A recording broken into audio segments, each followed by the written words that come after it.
tienen asignatura estatal, ¿no? Que tiene parte de historia local. Entonces podemos decir que cuando menos hay 5 libros gratuitos de historia nacional y de México, donde esta información debió de haber estado. Y lo que vemos es que no se asimiló. Esta es una problemática muy compleja, ¿no? Nosotros nos diferenciamos de los colegas españoles, bueno, pues por ejemplo en la producción de libros, ¿no? En España cada año salen 1,620 títulos. En México apenas 200. De los 75 millones de ejemplares producidos, 2/3 partes se regalan. Es decir, que los únicos libros a los que tenemos acceso masivo los mexicanos son los libros gratuitos. Y esto, los libros comprados tienen una suerte diferente porque no todos se venden. Pero lo que muestra aquí es el enorme esfuerzo alfabetizador del gobierno según Alatriste, ¿no? Esto es una cuestión muy importante porque por lo que hemos escuchado es que el libro ya no tiene esa eficiencia, bueno, cuando vemos el libro de texto, ya no tiene esa eficiencia informativa y formativa que tal vez tuvo antes. Ahora no la tiene. Pero ¿qué vamos a hacer los maestros? Yo soy maestro. ¿Qué vamos a hacer sin libros? ¿No? O sea, es muy importante lo que acaba de decir Rafael, ¿no? Acerca de que tenemos que crear nuestros propios materiales, y bueno, eso es una cuestión necesaria y evidente.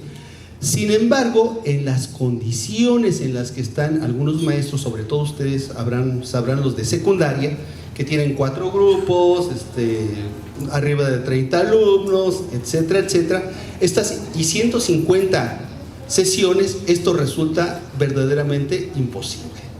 Entonces, es importante recuperar la importancia didáctica del libro. Ahora, libros, bueno, ya sabemos, ¿no? Los libros de primaria son únicos, son obligatorios, en algunas particulares se pueden adquirir otros, ¿no? Pero en las públicas, pues eso es imposible, ¿no? Trabajamos únicamente con el libro de texto gratuito. En secundaria también ya sabemos que hay unas 20 editoriales y que los maestros podemos escoger algunos, aunque no siempre nos llega ese. Entonces el problema es cómo resolvemos el problema de una importantísima edición de libros de texto gratuitos, que aquí tenemos las estadísticas. ¿Cuántos libros se emiten? En historia de cuarto, 2,725,000 ejemplares este año. Historia de quinto, similar. Historia de sexto, 2,719,000. 9 millones de libros de historia de primaria. Sin contar los específicos, que es otro 1,000,000 y tantos, de la historia de la entidad. También tenemos libros de historia de preparatoria, de colegios de bachilleres. Creo que alguno de esos es gratuito, pero los demás no. Y tenemos esta gran contradicción entre poca influencia educativa, poco impacto educativo de los libros y una muy buena producción. Como dice Rafael, se han mejorado los libros de texto, pero tenemos ahí una caja negra. No sabemos por qué esta cantidad de libros no tiene el impacto adecuado, ¿no? Y esto nos lleva al problema de qué tipo de historia queremos enseñar y cómo la podemos enseñar. Me voy a permitir pasar, tenía una cosa más grande, pero entre el tiempo y el avance, pues prefiero pasar esta parte. Este es el libro de historia de sexto, la última versión. me tocó trabajar en su arreglo, ¿no? Y este arreglo pues no solo consistió en una serie de cuestiones que se le habían señalado, errores en cuestión de información, errores incluso tipográficos. El problema, yo vi ahí dos grandes problemas, ¿no? En primer lugar, el sentido, la significación que tiene la información histórica para el alumno. Creo que todo este simposio ha hablado de la necesidad de la historia con significado para el alumno. Y luego resulta que por la dificultad de redacción, por no estar al día historiográficamente con los avances que hay en todas las partes de la historia nacional y del mundo, pues resulta que ese esfuerzo de simplificación, de llevarlo al alumno, termina por vaciar de contenido, vaciar de sentido la información. Un ejemplo pues son las civilizaciones llamadas agrícolas, ¿no? Egipto, la India, China, Mesopotamia. Y el mensaje esencial de los libros de texto eran pues que eran sociedades que tenían cosas en común, lo cual es cierto, pero pues lo reducía a la cuestión de que eran agrícolas, de que eran politeístas, ¿no? Y de que tenían gobiernos teocráticos. Y perdemos a partir de ahí la gran riqueza que tienen estas civilizaciones para la humanidad. O sea, son patrimonio que desafortunadamente por la forma de presentar la información se simplifica y pierden sentido. Esto lleva a lo que mencionaba el doctor Val sobre la memorización. ¿Qué le queda al alumno? Pues memorizar eso y después desecharlo. Entonces, uno de los grandes problemas en la redacción de los libros de texto consiste en cómo presentamos algo muy complejo, ¿no? Con todos los enfoques multidisciplinarios, desde puntos de vista distintos, se tienen, pero que son difíciles a la hora de presentar al alumno. Eso es un problema que consideramos nosotros que ya no tiene solución. O sea, un libro de consulta no va a poder presentar toda esta información compleja, rica, ¿no? Sin embargo, consideramos que el mundo en que están nuestros alumnos ya es el mundo del internet, del teléfono celular, del Facebook, de muchas cosas, y que mucha información que puede ser alternativa se puede encontrar precisamente en estos medios. Entonces, la supervivencia del libro está en complementarse con estos medios. Y también lo contrario, nosotros no somos de los que propugnamos que todo se encuentra en la internet, ¿no? Los libros van a seguir cumpliendo una función esencial, tanto por la forma en que se leen, ¿no? Que puede uno detenerse, ¿no?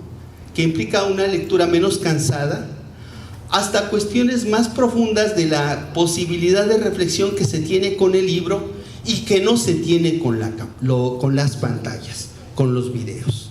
Entonces el libro es necesario. Que los alumnos aprendan a leer en libros de papel sigue siendo necesario y formativo. Pero ya no podemos pedirle al libro de texto que contenga toda esa riqueza, toda esa complejidad que difícilmente se puede tener. Lo que necesitamos es buscar la combinación de ambos elementos. Entonces, a lo que nos enfrentamos en la corrección de los libros de texto de primaria es la cuestión didáctica, ¿no? ¿Cómo hacemos una lectura del libro que sea ordenada didácticamente para el alumno? Aquí nosotros recuperamos muchas cosas de los colegas, especialmente de Naira Longe, de Pilar Rivero, de Joan Santacana, sobre la importancia del patrimonio y cómo podemos empezar una clase. Nosotros recuperamos las imágenes, las fuentes primarias para iniciar la clase, para iniciar el tema. Se le ha dado a la imagen una función de apoyo, ¿no? No se le ha tomado en cuenta como una fuente primaria que tiene información. Nosotros trabajamos una metodología que se llama modelo de educación histórica, que somos maestros de la Normal Superior de México, formamos maestros de secundaria de historia, y pues los recibimos desde cero y los entregamos a sus padres, porque los entregamos a sus padres como maestros de historia. A la sociedad también, pero a los padres, ahí están siempre en los exámenes. Entonces, nuestras clases empiezan con objetos, empiezan con imágenes de la época para que el alumno contextualice la información, para que encuentre algún punto de empatía, ¿no? Entonces, utilizamos estas imágenes primarias. Este cuadro, pues es bellísimo, es una pintura de Altamira, pero por cuestiones editoriales no pudo salir completa.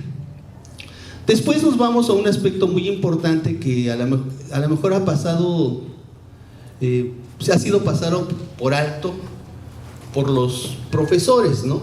Incluso a nosotros nos costó muchísimo trabajo, pues, entender la cuestión de los aprendizajes esperados, ¿no? Entonces los maestros de historia estábamos acostumbrados a nuestro temario, ¿no? Prehistoria, mundo grecorromano, Edad Media, etcétera, ¿no? Pero nunca habíamos visto que tuviéramos que trabajar por aprendizajes esperados. Los aprendizajes esperados tienen una lógica que nunca fue suficientemente explicitada, que es un círculo donde actividades donde el alumno primero tenía que ubicar, ¿no?, los hechos y acontecimientos. Después tenía que identificar los procesos históricos. Posteriormente tenía que explicar causas y consecuencias, ¿no?, valorar culturas e investigar, ¿no? Este círculo, que es el de los aprendizajes esperados, pues tenía cierta lógica. Sin embargo, nos ganaba la lógica de los temas. Hay que ver los temas, lo importante son los temas, no los aprendizajes esperados. Esto nos lleva otra vez a la cuestión memorística, a la cuestión enciclopédica, a la cuestión del examen de si identificamos y recordamos o no cierta información. En cambio, los aprendizajes esperados nos daba una posibilidad más activa de enseñanza de la historia.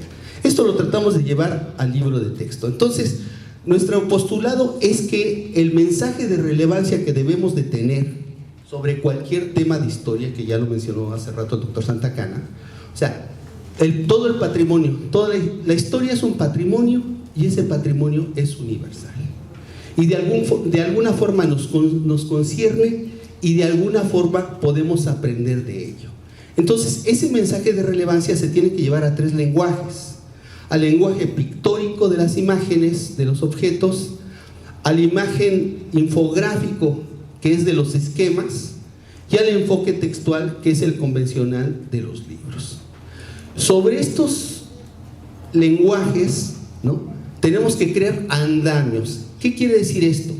Cuestionarios, formatos, esquemas, donde el alumno recupere la información más relevante que le estamos presentando a partir de esos lenguajes. ¿Para qué? Para que el alumno lo pueda aplicar, utilizar en talleres de museología, de periodismo, de dramatización, que hagan que el conocimiento no sea solo libresco, memorístico, sino que sea un conocimiento útil. Cuando el alumno trabaja en talleres, con sus compañeros de forma cooperativa, es una forma que el alumno socializa elementos no solo de carácter informativo, histórico o analítico, sino también éticos, incluso estéticos. Nosotros tenemos más de 100 alumnos titulados con esta metodología, la conocemos a detalle. Trabajamos otro elemento importante, que es caracterizar cómo reaccionan los alumnos al tiempo histórico. Esto es muy importante porque quien lee es alguien, número 1, presentista, que no le interesa el pasado, ¿no?, que le parece una carga inútil y no la toma en cuenta. Entonces nosotros conocemos perfectamente ese tipo de alumnos, lo vemos pues con sus celulares, sus audífonos, lejos de nosotros. Por otro lado, aunque tenemos menos, son alumnos de tipo tradicionalista, que tienen culturas muy acentuadas, muy cerradas. En el Distrito Federal hay pocos, supongo que en otros lados, a partir de las religiones, a partir de las creencias, hay otros tantos. Tenemos alumnos progresistas, que son alumnos que creen en la razón, en la ciencia, en que se puede progresar en este mundo a partir de trabajo. Esos son los que sí leen, esos sí son los que tienen un acercamiento mejor a la cultura escolar.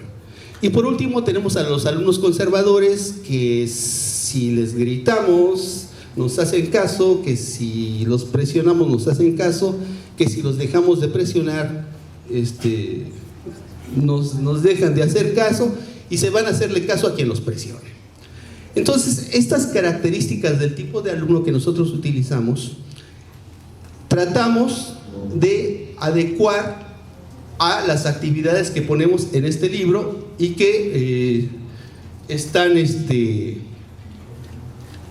aquí mencionadas. Entonces, está el mensaje, está esta actividad de preguntas sobre la imagen, ¿no? Y le pedimos al alumno que esa información la empiece a ubicar en un organizador gráfico. Los organizadores gráficos son otro lenguaje que permite a la mente, no al alumno, a la mente del alumno, asimilar mejor la información. Es importante hacer esta diferenciación entre el alumno y la mente del alumno, ¿no? Realmente son dos seres autónomos y es la mente del alumno la que luego nos permite integrarlo al mundo de la historia. Esperamos nosotros hacerlo con el alumno, pero también la mente del alumno tiene su propia lógica, su propio orden, su propia voluntad. Por eso le ayudamos con estos andamios que les llamamos esquemas. Posteriormente pasamos a la lectura de la línea del tiempo y del mapa. Esto lo hacemos con preguntas. No solo basta ver la línea del tiempo y los mapas, sino podemos hacerlos que los lean a partir de preguntas, que son las que presentamos. Después venía la parte de cómo damos el tema. Entonces aquí nosotros planteamos preguntas problema, a veces son utilizadas como preguntas detonadoras, a partir de las cuales se puede desarrollar un tema. Entonces es una buena estrategia partir del aprendizaje basado en preguntas y problemas para que el alumno le tome sentido a la información. Bueno, ya aquí ya me queda menos tiempo, ya voy a acabar afortunadamente. Y pasamos a la etapa de leo y comprendo. Generalmente las lecturas estaban sin ningún andamio donde el alumno pudiera concretar la información que había leído. Nosotros ponemos esta sección para que el alumno ponga esa información. Entonces, ¿qué hecho histórico describe? ¿Cuándo y dónde ocurrió? ¿Quiénes participaron? ¿Cómo sucedió?